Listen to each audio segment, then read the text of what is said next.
Every second, light travels from the sun and gives life to our planet. Without light, we could see nothing. But what exactly is light?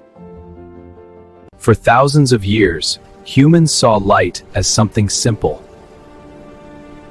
But science revealed, light is far more mysterious. So let's break it down, step by step.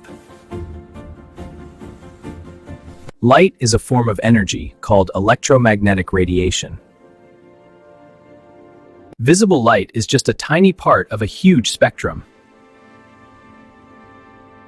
Here's the strange part. Light behaves like both a wave and a particle. This is called wave-particle duality. In experiments, light creates wave patterns, even when fired one photon at a time. Observation itself changes how light behaves.